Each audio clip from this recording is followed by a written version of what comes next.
এক গ্রামের পাশের জঙ্গলের এক পোড়ো বাড়িতে এক ডাইনি বাস করত। এই পৃথিবীতে ডাইনির নিজের বলতে কেউ ছিল না, শুধু মিউ নামের এক ছোট্ট কালো বিড়াল ছানা ছাড়া। বিড়াল ছানাটিকে ডাইনি তার নিজের চেয়েও বেশি ভালোবাসত আর খুব যত্ন করত। আমার লক্ষ্মী মিউ সোনা, তুমি কি খাবে? তুমি কি ছাগলের দুধ খাবে? Mu mu. সেই জঙ্গলের ধারের মাঠে গ্রামের লোকেরা ছাগল চড়াতে আসত, কারণ সব থেকে সবুজ আর তাজা ঘাস সেখানেই পাওয়া যেত।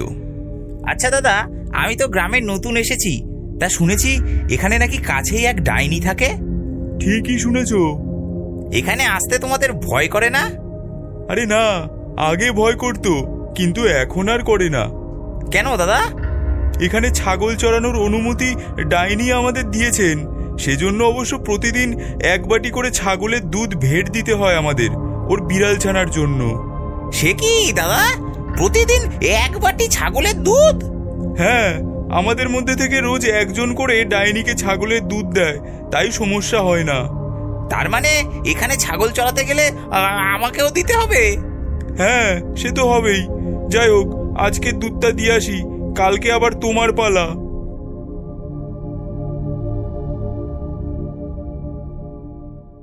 পাঁচু নামের ওই লোকটা আর কোনো উত্তর না দিয়ে চুপ করে গেল, কিন্তু মনে হলো সে মনে মনে কিছু একটা ভাবছে।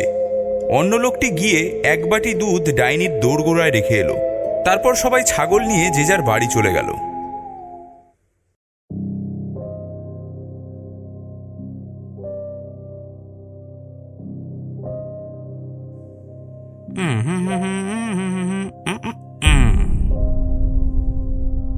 এ কি, ওটা কি করছো?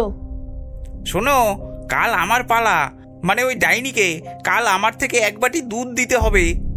হ্যাঁ, সে তো জানি, কিন্তু ওটা কি মেশাচ্ছ? আরে আমি অত সহজে দুধ দেবো কেন? এটা কি মগের মুল্লুক নাকি? আমি এই দুধে বিষ মিশিয়ে দিচ্ছি। এই দুধ খেলেই ওই ডাইনির ছানা মরে যাবে, আর তাহলেই ওকে আর কোনোদিনও আমাদের দুধ দিতে হবে না। ওগো, ভুল কিছু করো না, পরে আমরা বিপদে পড়বো। আরে ধুর, এই যে আমার হাতে দেখছো রক্ষা তাবিজ, এটা আমি এক সাধু বাবার কাছ থেকে এনেছি, আর আমাদের এই বাড়িটাও সাধু মন্ত্র পড়ে বেঁধে দিয়ে গেছে। ওই ডাইনি আমাদের কিচ্ছু করতে পারবে না। পরের দিন ছাগল চড়ানো শেষে পাঁচু সেই দুধের বাটিটা ডাইনির দোরগোড়ায় রেখে এলো। বুঝেছি লক্ষ্মী সোনা, একটু দাঁড়া, আমি দুধটা নিয়ে আসি।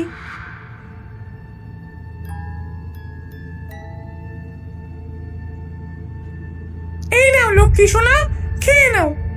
Mu mu.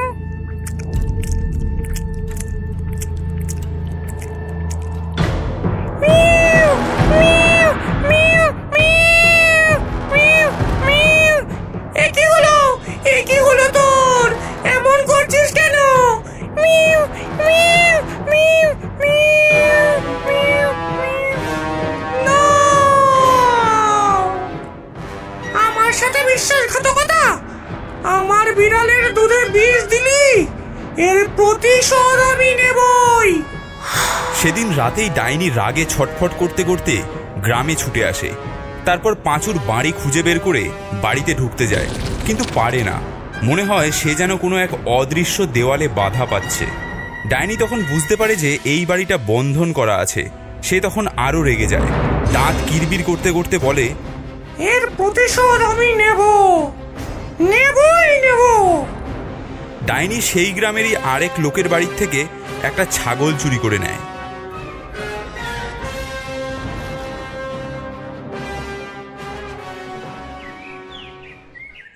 পরের দিন সকালে ছাগলের মালিক দেখতে পায় তার একটা ছাগল নেই। তখন সে লক্ষ্য করতেই দেখে একটা পায়ের ছাপ তার বাড়ি থেকে বেরিয়ে অন্যদিকে গেছে। সেই পায়ের ছাপ ধরে সে পাঁচুর বাড়ির সামনে এসে পৌঁছায় আর দেখতে পায় সেখানে ছাগলের কিছু হাড়গোড় পড়ে আছে। সে তখন চিৎকার করে পাঁচুকে ডাকে, এই চোর, তুই আমার ছাগল চুরি করেছিস, আমি তোকে ছাড়বো না। আরে আরে দাদা, আমি তোমার ছাগল চুরি করবো কেন? আমি তো কাল বাড়িতেই ছিলাম। ঝগড়ায় কোনো সমাধান না হওয়াতে তারা দুজন মিলে গ্রামের প্রধানের কাছে গেল। ওই যে ওই আমার ছাগল চুরি করেছে। আমি করিনি। আমার গোয়ালের বাইরে ওর পায়ের ছাপ পেয়েছি। আমি চুরি করিনি, ওই ছাপ আমার না, আমি বাড়িতেই ছিলাম। তাহলে কে করেছে?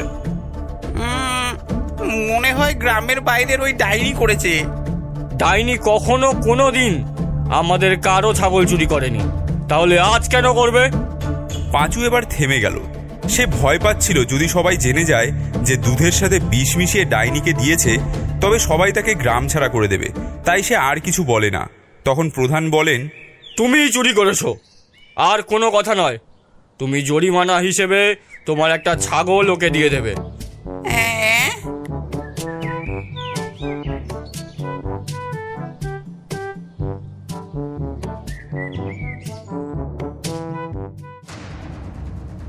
সেদিন রাতে ডাইনি আবারও গ্রামে আসে। তারপর পাঁচুর রূপ নিয়ে আর এক গ্রামবাসীর একটা ছাগল চুরি করে নিয়ে পাঁচুর বাড়ির সামনে হাড়গোড় ফেলে রাখে। পাঁচু বুঝতে পারে যে এটা ডাইনিরই কাজ, কিন্তু সে কিছুই করতে পারে না। সেদিনও গ্রামের প্রধান বিচার করে তাকে আরও একটা ছাগল জরিমানা করে। এভাবে প্রতিদিন রাতেই ডাইনি ছাগল চুরি করে আর পরের দিন পাঁচুকে তার জরিমানা দিতে হয়। এইভাবে জরিমানা দিতে দিতে পাঁচুর কাছে আর একটাও ছাগল থাকে না। একদিন রাতে গ্রামের প্রধানের গোয়াল থেকেই একটা ছাগল চুরি গেল।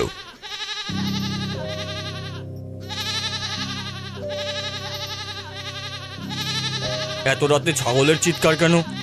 দেখি তো গিয়ে। আমার ছাগল চুরি? দাঁড়া, কাল তোকে গ্রাম ছাড়া করব। পরদিন সকাল হতেই গ্রামের সকল মানুষ মিলে পাঁচুর বাড়ি ঘেরাও করে আর বলা বলি করতে থাকে, ওকে গ্রাম থেকে বের করে দাও, ওকে পুলিশে দিতে হবে, এত সহজে ছাড়া যাবে না। এসব দেখে পাঁচু একেবারে সকলের সামনে এসে হাত জোর করে বলে, আমি পাপ করেছি, আমি মহা পাপ করেছি। আমি দুধে বিষ মিশিয়ে ডাইনির বিড়াল ছানাকে মেরে ফেলেছি। এই প্রতিশোধেই ডাইনি আমার উপর থেকে নিচ্ছে, আপনারা আমাকে বাঁচান। এবারে পাঁচুর কথা শুনে সবাই সবটা বুঝতে পারে। গ্রামের প্রধান বলেন, হায় হায় হায়, এ কি করেছিস তুই? এখন ডাইনি কি আমাদের ক্ষমা করবে? তোমরা সবাই মিলে ডাইনির কাছে যাও। ডাইনির মনটা ভালো, তোমরা তার কাছে ক্ষমা চাও। আর আমার বাড়ির একটা বিড়াল বাচ্চা দিয়েছে, সেখান থেকে একটা সুন্দর কালো বাচ্চা ওর জন্য নিয়ে যাও।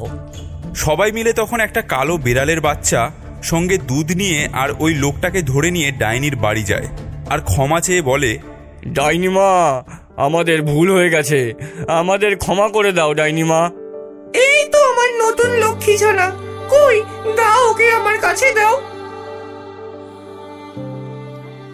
এই লোকটাই বিষ দিয়ে তোমার বিড়ালকে হত্যা করেছে, আমরা আজই ওকে গ্রাম থেকে বের করে দেব।